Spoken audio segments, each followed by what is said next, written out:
नत्वा सर्वदोषविवर्जितं परिपूर्णं गुरोश्चान् गीतार्थं वक्ष्यामि लेशतः नारायणं नमस्कृत्य नमस्ते वरोत्तमं किं सरस्वतीं व्यासं हृदयमुदीरये नारायणं वरगुरुं जगदेकनाथं ग्रहलोकनमस्कृतं च त्रैगुण्यवर्जितपदं यजमाद्यमीशं वन्दे भवग्नवरासुरसिद्धवन्द्यं वासुदेवाय हरये परमात्मने प्रणतक्लेशनाशाय गोविन्दाय नमो नमः कषाय श्रीशाय गुणराशये हृत्याय शुद्धविद्याय मध्वाय च नमो नमः हनुमन्नामादितीयो भीमयेव च निर्भयत्वमरोगतां त्वडस्तञ्च हनुमस्मरणात् भवेत् मौलिपर्यन्तं प्रशन्ति मनोरथाः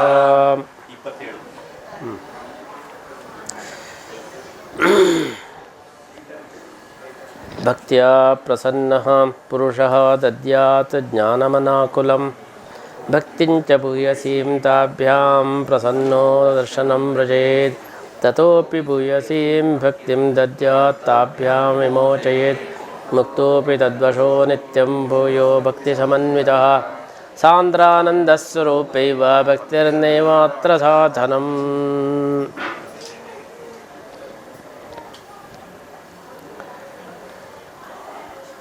ಈಗ ಭಕ್ತ್ಯ ಅಂತ ಹೇಳಿ ಅಲ್ಲಿ ಆಚಾರ್ಯರು ಮೊದಲ ಪ್ರ್ಯಾಂಬಲಮ್ ಅದರಲ್ಲಿ ಹೇಳಿದ್ದಾರೆ. ಪ್ರ್ಯಾಂಬಲಲ್ಲಿ ಅದರದ್ದೇ ಎಲ್ಲ ವಿವರಣೆಗೋಸ್ಕರ ಎಲ್ಲ ಪ್ರಮಾಣಗಳನ್ನು ತೋರಿಸ್ತಾ ಇದ್ದಾರೆ.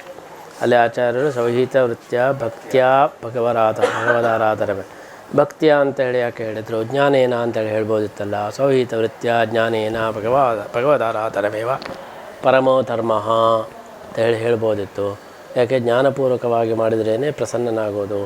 ಹಾಗಿರುವಾಗ ಭಕ್ತ್ಯ ಎಂಬುದನ್ನು ಮಾತ್ರ ಹೇಗೆ ಹೇಳಿದರು ಅಂತ ಹೇಳಿ ಪ್ರಶ್ನೆ. ಅದಕ್ಕೆ ಕೊನೆಯದಲ್ಲಿ ಟಚ್ ಆಗೋದು ಭಕ್ತಿ, ಅದಕ್ಕಿಂತ ಹಿಂದೆ ಜ್ಞಾನ, ಅದರಿಂದ ಹಿಂದೆ ಭಕ್ತಿ, ಟಚ್ ಆಗೋದು ಭಕ್ತಿ. ಅದಕ್ಕೆ ಭಕ್ತಿ ಅಂತೇಳಿ ಹೇಳೋದು. ಜ್ಞಾನವೂ ಕಾರಣವು, ಆದರೆ ಕೊನೆಗೆ ಟಚ್ ಮಾಡೋದು ಯಾವುದು? ಭಕ್ತಿ. ಕೊನೆಗೆ ಯಾವುದು ಟಚ್ ಮಾಡೋದು ಅದನ್ನೇ ಕಾರಣ ಅಂತೇಳಿ ಹೇಳಿ, ಉಳಿದದು ಕಾರಣ ಅರ್ಥ ಅಲ್ಲ ಅಂತೇಳಿ ಅರ್ಥ ಅಲ್ಲ. ಅದಕ್ಕೆ ಈ ಪ್ರಮಾಣ ಏನು ಹೇಳ್ತಾ ಇದೆ?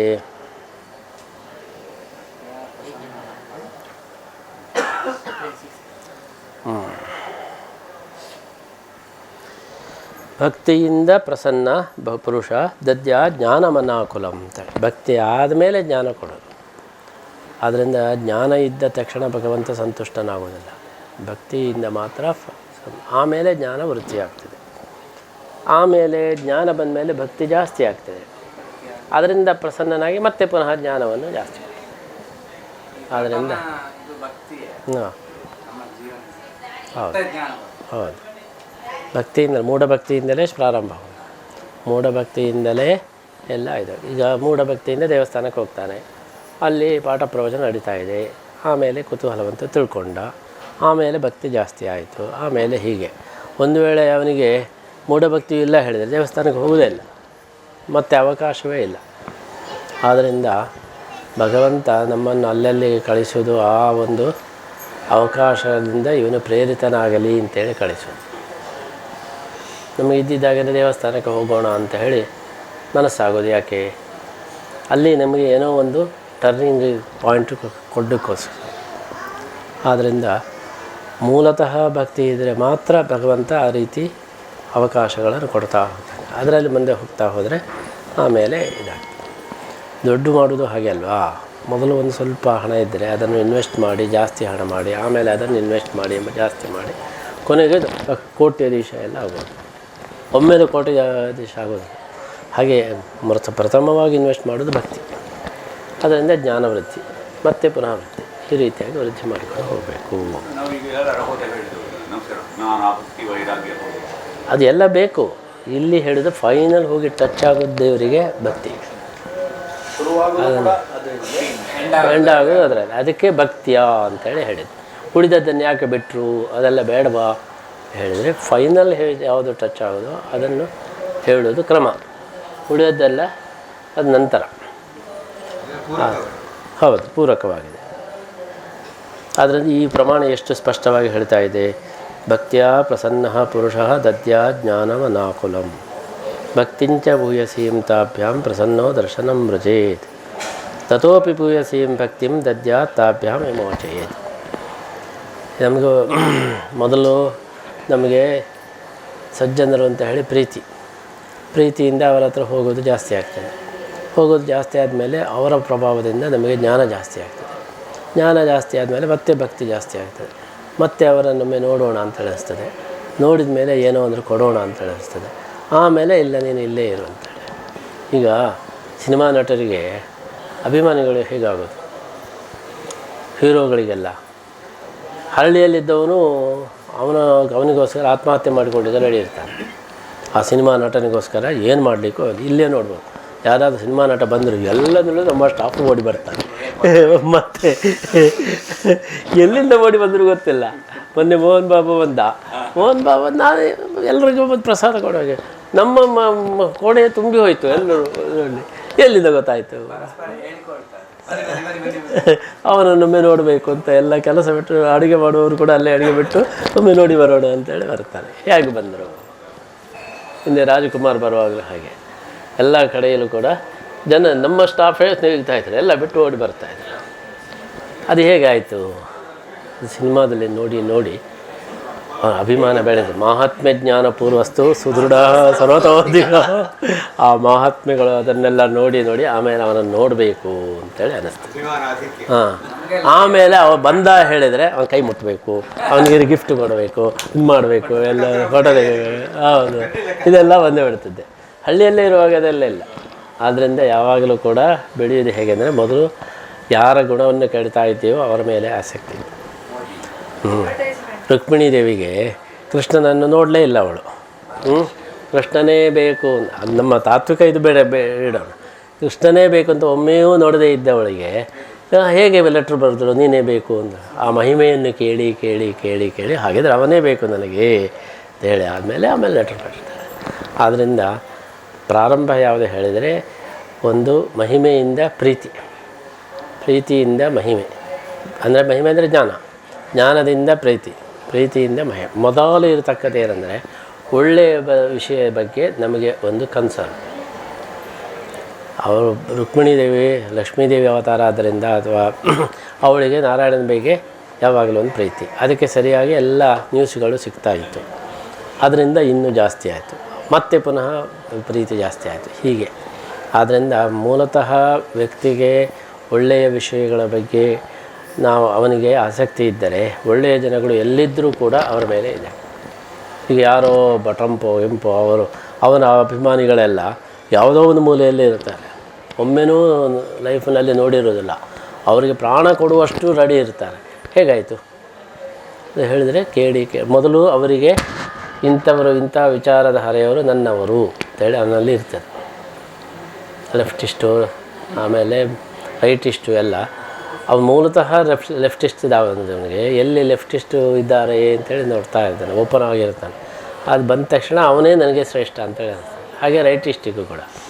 ಆದ್ದರಿಂದ ಸ್ವಭಾವತಃ ನಮ್ಮಲ್ಲಿ ಒಳ್ಳೆಯ ವಿಷಯದ ಬಗ್ಗೆ ನಮಗೆ ಆಸಕ್ತಿ ಇದ್ದರೆ ಅದಕ್ಕೆ ಅವಕಾಶಗಳು ಬಂದಾಗ ಅದು ಮೇಲೆ ಬೆಳೀತಾ ಹೋಗ್ತದೆ.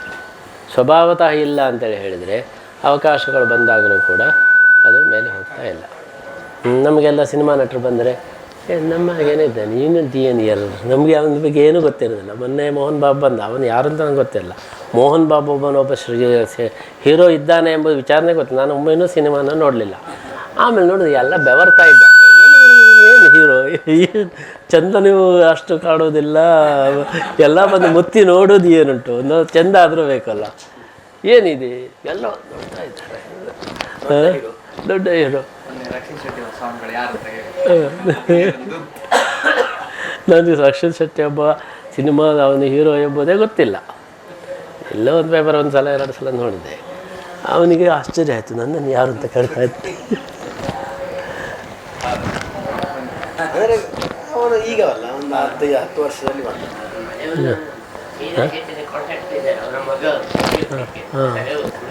ನನಗೆ ಆ ವಿಚಾರಗಳು ಏನೂ ಗೊತ್ತಿಲ್ಲ, ABCD ಗೊತ್ತಿಲ್ಲ. ಯಾಕೆಂದರೆ ನೋಡಿದ್ದು 2 ಸಿನಿಮಾ ನಾನು. ಒಂದು ಕನಕದಾಸರು, ಒಂದು ಸಂಪೂರ್ಣ ರಾಮಾಯಣ. ಇದು ಎರಡೇ ನೋಡಿದ್ದು ನಾನು. ಇನ್ನೇನು ಸ್ವಾಮಿಗಳಾಗ್ತಾನೆ ಸಿನಿಮಾ ನೋಡಲಿಕ್ಕಿಲ್ಲ ಅಂತ ಹೇಳಿ ಎರಡು ಸಿನಿಮಾ ನೋಡಿ, ಮತ್ತು ಯಾವುದೂ ಇಲ್ಲ ಥಿಯೇಟರ್ಗೆ. ಮತ್ತೆಲ್ಲೋ ಒಂದು ಬೆಳಗಾವಿಯಲ್ಲಿ ಒಂದು ಏನೋ ನೋಡಿದ್ದೇನೆ, ಮತ್ತು ಯಾವುದು ನೋಡಲೇ ಇಲ್ಲ.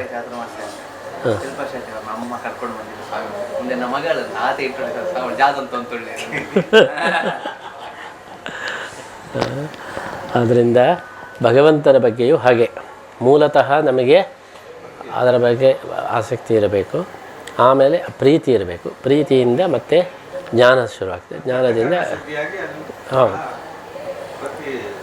ಆದ್ದರಿಂದ ಆಚಾರ್ಯರು ಭಕ್ತಿಯ ಅಂತ ಇಷ್ಟೇ ಯಾಕೆ ಹೇಳಿದರು, ಭಕ್ತಿ ಜ್ಞಾನ ವೈರಾಗ್ಯೇಣ ಭಗವದಾರಾಧನಮೇವ ಕುರ್ಯಾತ್ ಅಂತೇಳಿ ಹೇಳಬೇಕಿತ್ತಲ್ಲ.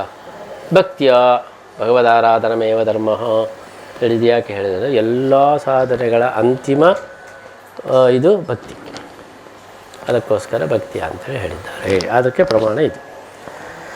ಮೋಕ್ಷಕ್ಕೆ ಹೋದ ಮೇಲೂ ಕೂಡ ಭಕ್ತಿ ಎಂಬುದು ಇದ್ದೇ ಇರ್ತದೆ. ಮುಕ್ತೋಪಿ ತದ್ವಶೋ ನಿತ್ಯಂ ಭೂಯೋ ಭಕ್ತಿ ಸಮನ್ವಿತ. ಆದ್ದರಿಂದ ಸಜ್ಜನರು ಎಂಬುದಕ್ಕೆ ಏನು ಪ್ರಮಾಣ ಅಂತ ಹೇಳಿದರೆ, ಅವ್ರದ್ದು ಕೆಲಸ ಆದಮೇಲೂ ಪ್ರೀತಿ ಇಟ್ಕೊಂಡ್ರೆ ಅದು ಸಜ್ಜನರು ಅಂತ ಅರ್ಥ. ಈ ಮೋಕ್ಷ ಆಯ್ತು, ಎಲ್ಲ ಕೆಲಸ ಆಯಿತು, ಇನ್ನು ಅವ್ರಿಗೆ ಎಲ್ರಿಗೂ ಮೋಕ್ಷ ಕೊಟ್ಟಿದ್ದಾರೆ, ನನಗೆ ಮಾತ್ರ ಕೊಟ್ಟದ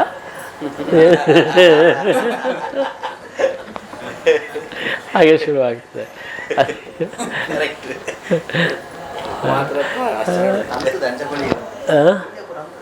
ಆಕಳ ಹೆಂಗೆ ಗುಂಪಾಡಿದೆ ಅಲ್ಲ ಅವಳು ಉಂಟು ಬೆತ್ತಂಜ ಹೆಂಗೆ ಕೊರೆಗಟ್ಲಂದ ಮಾತಾಡಗಳಂತ ಏನು ಓದ್ಕೊಳ್ದೆ ಅತ್ತೆ.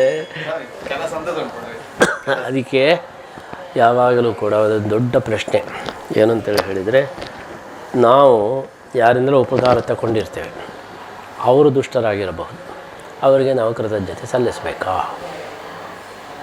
ಅವರು ದುಷ್ಟರು, ನಾವು ಉಪಕಾರ ತಗೊಂಡದ್ದು ಹೌದು, ಅವರಿಗೆ ನಾವು ಕೃತಜ್ಞತೆ ಸಲ್ಲಿಸಬೇಕಾ ಹೇಳಿದ್ರೆ ಸಲ್ಲಿಸಬೇಕು. ಅವರು ಎಷ್ಟೇ ದುಷ್ಟರಾದರೂ ಕೂಡ ನಾವು ಅದು ಉಪಕಾರ ಕೃತಜ್ಞತೆ ಸಲ್ಲಿಸುವುದು ನಾವು ಅವರಿಗೆ ಇದಲ್ಲ, ಅದು ನಮ್ಮ ಋಣ ಪರಿಹಾರಕ್ಕೋಸ್ಕರ, ಅವರಿಗೆ ಫೇವರ್ ಮಾಡೋದಲ್ಲ. ನಾನು ಅಲ್ಲಿ ಊಟ ಮಾಡಿದ್ದೇನೆ, ನಾನು ಅಲ್ಲೇ ಸೇವೆ ಮಾಡಬೇಕು, ಅದು ಅವರಿಗೋಸ್ಕರ ಅಲ್ಲ, ನಮಗೋಸ್ಕರ. ನನ್ನ ಋಣವನ್ನು ನಾನು ಪರಿಹಾರ ಮಾಡಿಕೊಳ್ಳಿ. ಆದ್ದರಿಂದಲೇ ಪ್ರಹ್ಲಾದರಾಯರು ಹಿರಣ್ಯಕಶಿಪುವಿಗೆ ಶಾರ್ಧ ಹಾಕಬೇಕಾ ಬೇಡವಾ ಪ್ರಶ್ನೆ.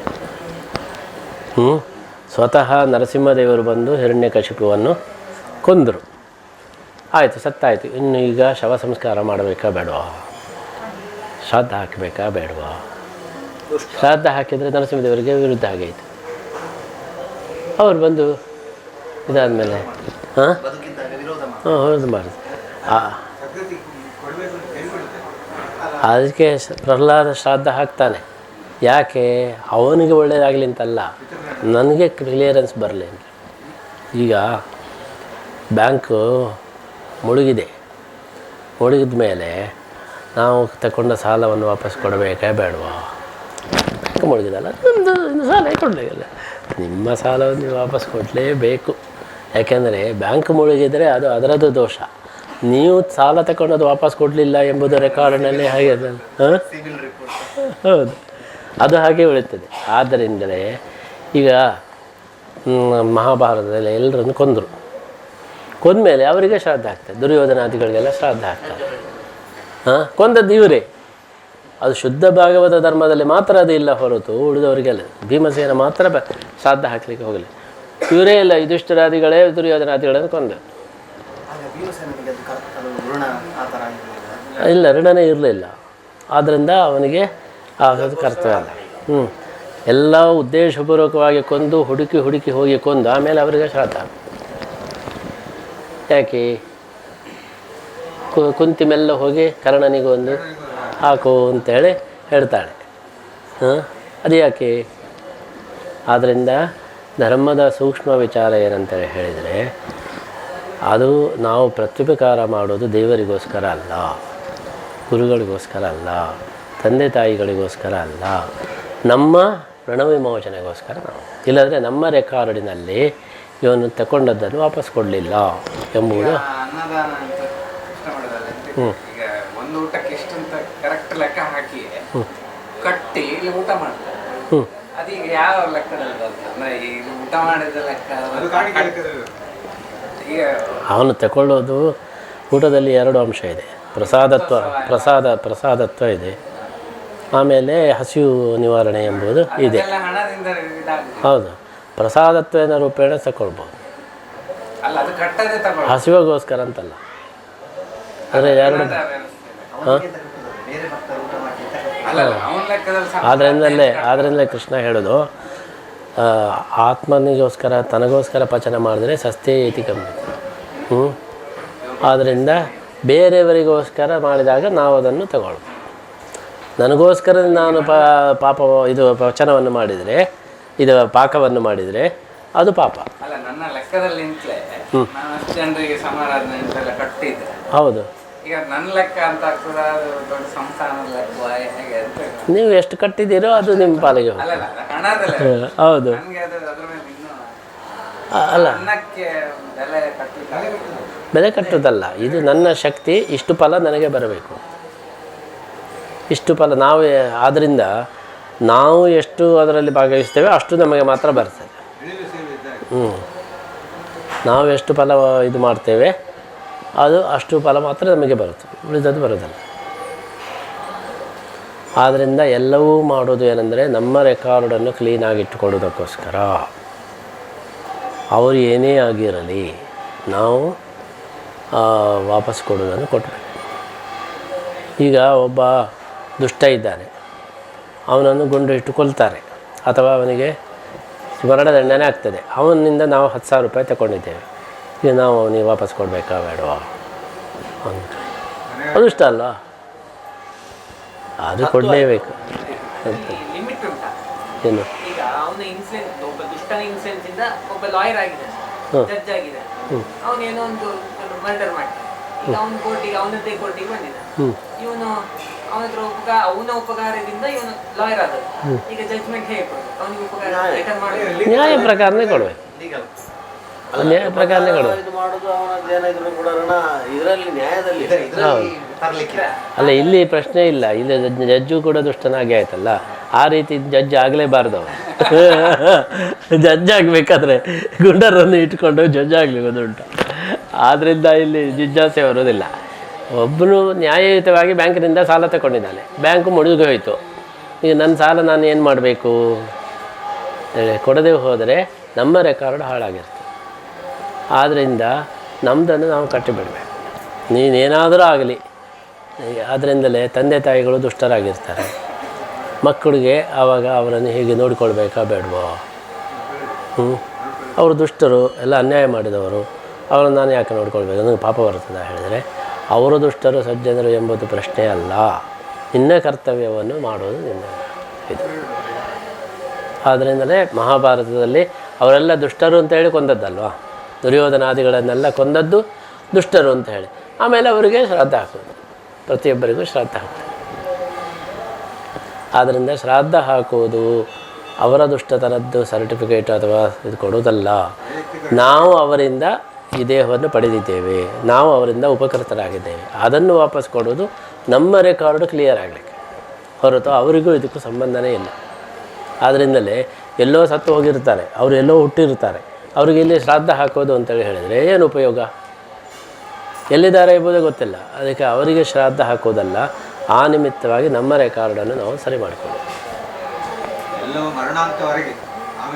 ಹಾಂ, ಅಲ್ಲ, ಋಣ ಎಂಬುದು ರೆಕಾರ್ಡ್ ಕ್ಲೀನ್ ಎಂಬುದು ಅದು ಎಂದೂ ಕೂಡ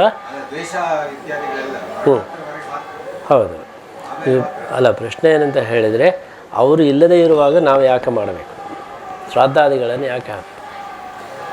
ಆದ್ದರಿಂದ ಎಲ್ಲ ಪುರಾಣದಲ್ಲಿಯೂ ದುಷ್ಟರಾದ ಮೇಲೆ ಕೊಂದರೂ ಕೂಡ, ಈಗ ರಾವಣಾದಿಗಳು ಸತ್ತ ಮೇಲೆ ರಾವಣ ಅಲ್ಲಿ ಮಾಡಿಸ್ತಾನೆ, ಬೇಕು ಅಂತ ಹೋಗಿ ಕೊಂದು ಆಮೇಲೆ ಅವನಿಗೆ ಶ್ರಾದ್ದ ಮಾಡು ಅಂತೇಳಿ ಹೇಳಿದರೆ ಏನರ್ಥ? ನಿನಗೆ ಆ ಒಂದು ಋಣದ ಭಾರ ಇರಬಾರದು. ಯಾಕೆಂತೇಳಿ ಹೇಳಿದರೆ ಅವನಿಗೆ ಅಂತಿಮವಾಗಿ ಗತಿಯಾಗುವಾಗ ಆ ಒಂದು ಎಲ್ಲ ಹಿಂದಿನದ್ದನ್ನೆಲ್ಲ ಕ್ಲಿಯರ್ ಮಾಡಿದ್ದಾನೋ ಇಲ್ಲವೋ ಎಂಬುದು ಆವಾಗ ಪರಿಗಣನೆಗೆ ಬರ್ತದೆ. ಆವಾಗ ಇವನು ರೆಕಾರ್ಡ್ ಸರಿ ಇಲ್ಲ ಹೇಳಿದರೆ ಮಾಡಿ ಬಾ ಅಂತ ಹೇಳಿ ಮತ್ತೆ ವಾಪಸ್ ಹೋಗಿ ಅಲ್ಲಿ ಪ್ರಾಬ್ಲಮ್ ಆಗಬಾರ್ದು ಅಂತ ಈಗ ಮಾಡಿಬಿಡು ಅಂತೇಳಿ ಹೇಳಿ ಮುಕ್ತೋಪಿ ತದ್ವಶೋ ನಿತ್ಯಂ ಭೂಯೋ ಭಕ್ತಿ ಸಮನ್ವಿತ. ಆದ್ದರಿಂದ ಮುಕ್ತರಾದರೂ ಕೂಡ ಭಕ್ತಿ ಎಂಬುದು ಉಳಿಯುತ್ತದೆ. ಯಾಕೆ ಅಂತ ಹೇಳಿದರೆ, ಮೊದಲು ಪ್ರಾರಂಭ ಮಾಡಿದಂತಹ ಭಕ್ತಿ ಉಂಟಲ್ಲ, ಅದು ನಿರ್ವ್ಯಾಜವಾದ ಭಕ್ತಿ. ಆ ನಿರ್ವ್ಯಾಜವಾದ ಭಕ್ತಿ ಮತ್ತೆ ಹೋಗುವುದೇ ಇಲ್ಲ. ಅದಕ್ಕೋಸ್ಕರ ಭಕ್ತಿ ಎಂಬುದು ಮೂಢಭಕ್ತಿ ಆದರೂ ಕೂಡ ಮೂಢತ್ವ ಯಾವುದರಲ್ಲಿ? ಭಗವಂತನ ಮಹಿಮೆಯಲ್ಲಿ ಮೂಢತ್ವ. ಆದರೆ ಅವು ಒಳ್ಳೆಯದನ್ನು ಮೂಲಭೂತವಾದದ್ದೇನೆಂದರೆ, ಈಗ ಕೃಷ್ಣಾವತಾರ ಆದಾಗ ಸಜ್ಜನರಿಗೆಲ್ಲ ಕೂತಲ್ಲೇ ಏನೋ ಒಂದು ಸಂತೋಷ ಆಗಲಿಕ್ಕೆ ಶುರುವಾಯಿತು. ದುರ್ಜನರಿಗೆಲ್ಲ ದುರ್ಜನರಿಗೆ ಏನು ವಿಷಯ ಏನು ಗೊತ್ತಿಲ್ಲ. ದುರ್ಜನರಿಗೆ ಇದ್ದಾಗೇನೋ ಒಂದು ಕೋಪ ಬಂತು ಹಾಗಿರುವಾಗ ಅದು ಯಾಕಾಯಿತು? ಕೃಷ್ಣ ಹುಟ್ಟಿದ್ದು ಅವತಾರ ಮಾಡಿದ್ದು ಗೊತ್ತಿಲ್ಲ, ಏನೂ ಗೊತ್ತಿಲ್ಲ. ಮೂಲತಃ ಸಚ್ಚೇತನಗಳಿಗೆ ಒಂದು ಒಳ್ಳೆಯದಾದಾಗ ಅವ್ಯಕ್ತವಾದಂಥ ಇದೆ. ಅದು ಅಂದರೆ ಮೂಲದಲ್ಲೇ ಇದೆ ಅದು. ಅದಕ್ಕೆ ಕಾರಣ ಕೃಷ್ಣ ಅವತಾರ ಮಾಡಿದ್ದಲ್ಲ, ಏನಲ್ಲ. ಅಲ್ಲಿ ಮೂಲತಃ ಇಂಥ ಒಳ್ಳೆಯದಕ್ಕೆ ನಾನು ಸ್ಪಂದಿಸಬೇಕು, ಅದು ನಂದು ಎಂಬ ಭಾವನೆ ಇದೆ. ಹಾಗೆಯೇ ಕೆಟ್ಟದರಲ್ಲಿಯೂ ಕೂಡ ಮೂಲತಃ ಇದೆ. ಆದ್ದರಿಂದ ಆ ಮೂಲತಃ ಭಕ್ತಿ ಇರಬೇಕು. ಅದನ್ನು ಮತ್ತೆ ದೊಡ್ಡ ಈಗ ಹೇಗೆ ಅರಣಿ ಮಥನದಲ್ಲಿ ಅದೇನೋ ಚೂರು ಕಿಡಿ ಮಾತ್ರ ಇರ್ತದೆ. ಆಮೇಲೆ ಅದನ್ನು ದೊಡ್ಡದು ಮಾಡಿ ದೊಡ್ಡ ಇದಾಗ್ತದೆ. ಅಲ್ಲಿ ಅರಣಿ ಅಲ್ಲೇ ಹೋದರೆ, ಅದು ಬೇರೆ ಯಾವುದೋ ಒಂದು ಮರವನ್ನು ಇಟ್ಕೊಂಡು ಹೀಗೆ ಮಾಡಿದರೆ ಬರುವುದೇ ಇಲ್ಲ. ಅಲ್ಲಿ ಅರಣಿಯಲ್ಲಿ ಇದ್ದದ್ದರಿಂದ ಅದು ಮಥನ ಮಾಡಿದಾಗ ಗೊತ್ತಾಗ. ಹಾಗೆಯೇ ಆಚಾರ್ಯರು ಹೇಳುವುದೇನೆಂದರೆ, ಈ ಜೀವ ಸ್ವಭಾವದಲ್ಲೇ ಸಜ್ಜೀವ ಅಸಜ್ಜೀವ ಅಂತೇಳಿ ಇರ್ತದೆ. ಆ ಸಜ್ಜೀವಗಳನ್ನು ಮಾಡಿದಾಗ ಚೂರು ಬಂದು ಅದು ದೊಡ್ಡದಾಗ್ತದೆ, ದುರ್ಜೀವಿಗಳಿಗೆ ಆಗುವುದಿಲ್ಲ. ಆದ್ದರಿಂದ ಭಕ್ತಿ ಎಂಬುದು ನಂತರ ಬೆಳೆದದ್ದು, ಮೂಲ ಅದು ಜೀವಸ್ವರೂಪದಲ್ಲೇ ಇದೆ. ಆದ್ದರಿಂದಲೇ ಮೋಕ್ಷದಲ್ಲಿ ಜೀವಸ್ವರೂಪ ಮಾತ್ರ ಇರುವುದರಿಂದ ಜೀವಸ್ವರೂಪಭೂತವಾದ ಭಕ್ತಿಯು ಹಾಗೆ ಇದೆ. ಅದಕ್ಕೆ ಜ್ಞಾನಾದಿಗಳೆಲ್ಲ ಮತ್ತೆ ಸೇರಿಕೊಂಡು ದೊಡ್ಡದಾಗ್ತದೆ. ಯಸ್ಸರ್ವಗುಣ ಸಂಪೂರ್ಣ ಸರ್ವದೋಷ ವಿವರ್ಜಿತ ಪ್ರಿಯತಾಂ ಪ್ರೀತೇವಾಲಂ ವಿಷ್ಣುರ್ಮೇ ಪರಮ ಸುಹೃತು. ಇವತ್ತಿನಿಂದ ಉದಯವಾಣಿಯಲ್ಲಿ ಗೀತಾರ್ಥ ಚಿಂತನೆ ಅಂತೇಳಿ ಶುರುವಾಗಿದೆ. ಸ್ವಲ್ಪ ನೀವು ಗಮನಿಸಬೇಕು ಅದು ಹೇಗೆ ಕವರ್ ಮಾಡ್ತಾ ಇದೆ. 100 ಶಬ್ದಗಳು.